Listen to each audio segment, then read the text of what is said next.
Hello বন্ধুরা, আজকে আমি তোমাদের সামনে নিয়ে হাজির হয়েছি পটল, আলু আর চিংড়ি মাছ। এটা আমাদের বাঙালির প্রত্যেকটি ঘরে ঘরে এই রান্নাটা সবসময় করা হয়। পটল আলু দিয়ে চিংড়ি মাছের রসা, চিংড়ি মাছ দিয়ে আলু পটলের রসা। এটা খুবই সিম্পলভাবে রান্নাটা আমি করে থাকি। প্লিজ বন্ধুরা, তোমরা সঙ্গে থেকো। চলো তাহলে চিংড়ি মাছ, আলু, পটলগুলি ভালো মতো কেটে নিচ্ছি।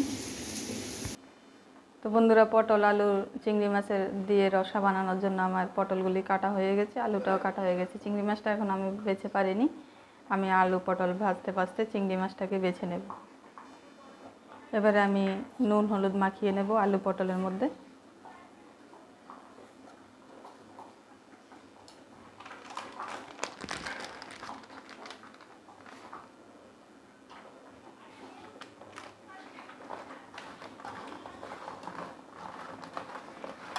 মাখিয়ে 5-7 মিনিট আমি রেখে দেব।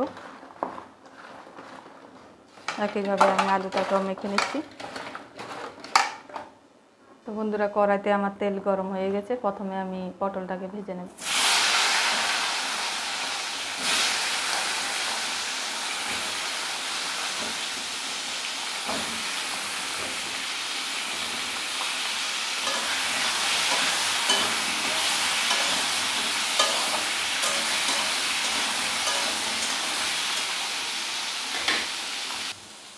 পটলটা আমার লাল লাল করে একদম ভাজা হয়ে গেছে। এবার আমি পটলটাকে নামিয়ে নেব।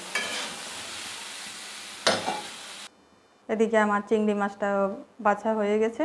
চিংড়ি মাছটাকে আমি এবারে হালকা তেলের পরে হালকাভাবে একটু ভেজে নেব। একটু নুন হলুদ দিয়ে মাখিয়ে নেব।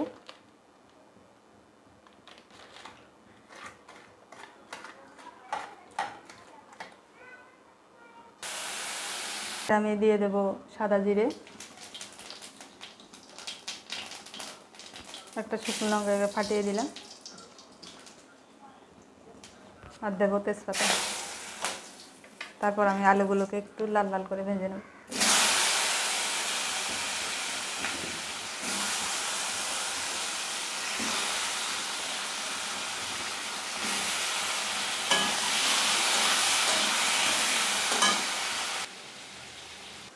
এবার আমি এখানে মশলা রেডি করেছি।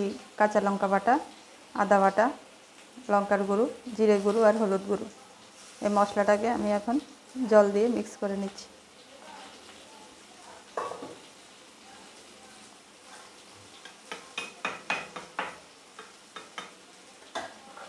এদিকে আমার আলুটাও লাল লাল করে ভাজা হয়ে গেছে। এবারে মশলাটাকে আমি দিয়ে দেব।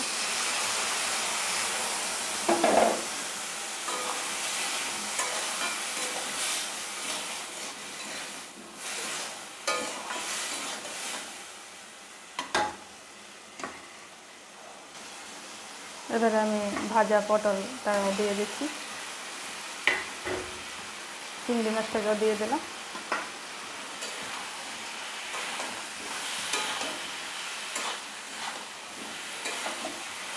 চার 5 মিনিট কষিয়ে তারপর আমি জল দিয়ে দেব। তো বন্ধুরা, আমার একদম ভালো করে কষানো হয়ে গেছে। এবারে আমি জল দিয়ে দেব।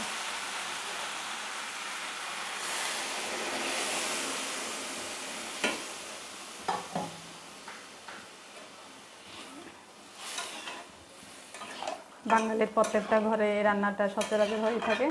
গরম ভাতে তো ভীষণ ভালো লাগে খেতে। আমার তো খুব পছন্দের একটা রেসিপি।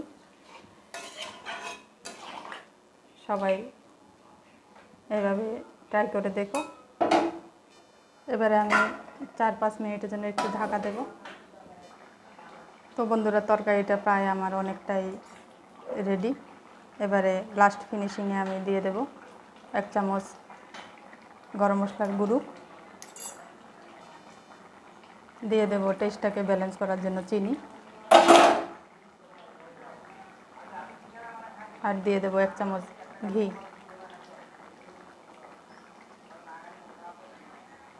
তো বন্ধুরা, কেমন লাগলো আমার আজকের এই ভিডিও?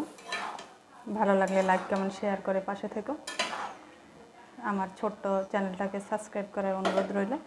যারা পেজ থেকে দেখবে প্লিজ পেজটাকে একটু ফলো করে। টাটা।